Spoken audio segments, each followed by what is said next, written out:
আগামীকাল ২১শে জুলাই। এই ২১শে জুলাইকে কেন্দ্র করে পশ্চিমবঙ্গের রাজ্য রাজনীতিতে এক অন্য মাত্রা যোগ করেছিল। ১৯৯৩ সালে নো আইডেন্টিটি নো ভোট এটাকে কেন্দ্র করে মমতা ব্যানার্জি সেই সময় ধর্মতলায় শহীদ মিনারে একটি মৃত্যু ঘণ্টা বাজিয়ে একটা সমাবেশ করেছিলেন এবং সেটাকে কেন্দ্র করেই ১৩ জন শহীদ হয়েছিল সেই মুহূর্তে। আপনারা প্রত্যেকেই জানেন সেই সময় অধুনা কংগ্রেস, এখন যেটা তৃণমূল কংগ্রেস হয়েছে ১৯৯৮ সালের পরে, তো সেই সময় কংগ্রেসের ১৩ জন তরতাজা প্রাণ চলে গিয়েছিল এই মমতা ব্যানার্জির এই আন্দোলনের ফলে। তারপরে এই পশ্চিমবঙ্গের গঙ্গার মধ্য দিয়ে যেমন জল বয়ে গিয়েছে, রাজ্য রাজনীতিতেও অনেক স্রোত বয়ে গিয়েছে, কিন্তু এই ২১শে জুলাই ২০২৬-এ কেমন যেন একটি বিবর্ণ ফ্যাকাশে হয়ে গেছে। কারণ এখন রাজ্যপাটও নেই, আর সেই ২১শে জুলাইয়ের ঘনঘটাও নেই। এই ২০২৫ সাল পর্যন্ত আমরা ২১শে জুলাইয়ের যে উন্মাদনা, চারিদিকে পশ্চিমবঙ্গের সমস্ত জায়গায় ব্যানার হোস্টিং বা দেখতাম কি ট্রেনে জায়গা নেই, উত্তরবঙ্গ বিভিন্ন জেলা থেকে দলে দলে লোক সমাবেশ হতো এবং এই ২১শে জুলাইয়ের হয়তো ২-৩ দিন আগে থাকতেই বিভিন্ন জায়গায় তাদের শিবির করা হতো। সেখানে কোথাও দেখা গিয়েছে সেন্ট্রাল পার্কে, কোথাও কি যুব ভারতী, কিশোর ভারতী ক্রীড়াঙ্গন, ধর্মতলায়, বিভিন্ন জায়গায় দলীয় উদ্যোগে তাদেরকে থাকা খাওয়া ব্যবস্থার অঢেল আয়োজন করা হতো। এরপরে যখন ২১শে জুলাই সেই ভিক্টোরিয়ার সামনের মঞ্চে সভা মঞ্চে মমতা ব্যানার্জি এতদিন ধরে এই ২১শে জুলাইকে সামনে রেখে তাদের তৃণমূল কংগ্রেসের যত শ্রীবৃদ্ধি সমস্ত কিছু হয়েছে। আমরা দেখতাম কি এই ২১শে জুলাই মমতা ব্যানার্জি প্রত্যেকটি শহীদ পরিবারের যারা পরিবারবর্গের বেঁচে রয়েছেন তাদেরকে এখানে হাজির করাতেন, সম্বর্ধনা প্রদান করতেন, এমনকি তাদের জন্য তিনি কমিটিও গঠন করেছিলেন, তাদেরকে অনেককে চাকরিও দিয়েছেন। কিন্তু এইবারের ২১শে জুলাই যেন অন্য কথা বলছে, কারণ যারা শহীদ পরিবার তারাই দ্বিধাগ্রস্ত। তারা এই বছর ২১শে জুলাই কোথায় যাবেন বা কারাই বা তাদেরকে নিয়ে যাবেন, কারণ যখন একটি দল ক্ষমতায় থাকে তারা সেই সময় তাদের উদ্যোগ বেশি থাকে, তাদের আবেগ বেশি থাকে, তাদেরকে কী করে নিয়ে আসবে, তাদের সম্বর্ধনা দেবে, এই ব্যাপারেই তাদের ব্যস্ততা বা মাথা ব্যথা থাকে। কিন্তু এবছরের ২১শে জুলাই শহীদ পরিবারগুলোই কেমন যেন দ্বিধাগ্রস্ত।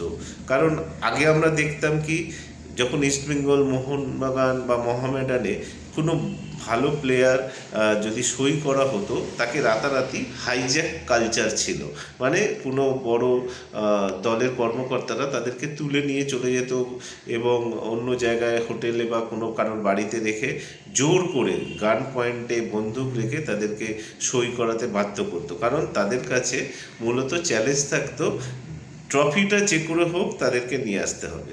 তো এইবার শুরু হলো যে তৃণমূল কংগ্রেস, আদি তৃণমূল কংগ্রেস মানে কালীঘাটপন্থী তৃণমূল কংগ্রেস বা ঋতব্রতপন্থী তৃণমূল কংগ্রেস বা কংগ্রেসই বা কেন দাবিদার হবে না, কারণ যারা শহীদ হয়েছিল সেই সময় তো দলটি ছিল কংগ্রেসেরই এই ১৩ জন শহীদ হয়ে মারা গিয়েছিলেন। পরবর্তী সময় তো দল পাল্টে তৃণমূল কংগ্রেস হয়েছে। তো এইবারের ২১শে জুলাই ঋতব্রত তৃণমূলপন্থীরা ধর্মতলায় সভা করছেন, কালীঘাটপন্থী তৃণমূলপন্থীরা বিড়লা প্ল্যানেটেরিয়ামের সামনে করছেন, কংগ্রেস করছে শহীদ মিনারের পদতলে সমাবেশ হবে। এছাড়া শোনা যাচ্ছে যে এনসিপিআই যে নতুন দল, যেখানে বিদ্রোহী সাংসদরা আছেন, তারাও নাকি শহীদ দিবস পালন করার উদ্যোগ তোড়জোড় শুরু করেছে। তো এইবারে এই যে শহীদ পরিবার কোন দলপন্থীতে গিয়ে উপস্থিত হবেন তারা নিজেরাই হয়তো দ্বিধাগ্রস্ত বা চিন্তার মধ্যে রয়েছেন। এছাড়া যেটা দেখা যাচ্ছে যে অলরেডি তৃণমূল কংগ্রেসের সুপ্রিমো কালীঘাটপন্থী মমতা ব্যানার্জি কিন্তু আগেভাগেই বলে রেখেছেন এবারে হয়তো প্রত্যেকটি শহীদ পরিবারের লোকজন তাদের অনুষ্ঠানে আসতে পারবেন না। কেন এই আগাম তার চিন্তাভাবনা বা মত, তিনিও জানেন যে এইখানে কিন্তু একটা খেলা হবে।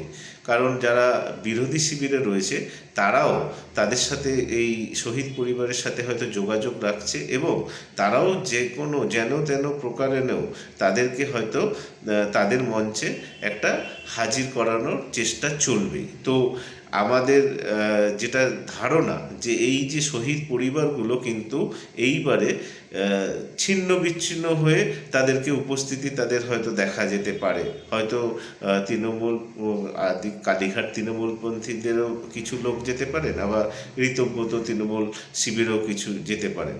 সবথেকে বড় জিনিস, এই বছরে হয়তো দেখা যাবে কংগ্রেস আরও উজ্জীবিতভাবে এইবারের 21শে জুলাই তারা সমাবেশ করতে চলেছে। কারণ তারা জানে তাদের দলকে যদি তারা মজবুত করেন, কারণ তৃণমূল কংগ্রেস এখন নিজেদের মধ্যেই খেইতে তাদের কে ভালো কি তারা নিজেদের পোল খোলার জন্য ব্যস্ত। সেই ক্ষেত্রে কংগ্রেস হয়তো এবার কিছুটা ডিভিডেন্ড পাবে।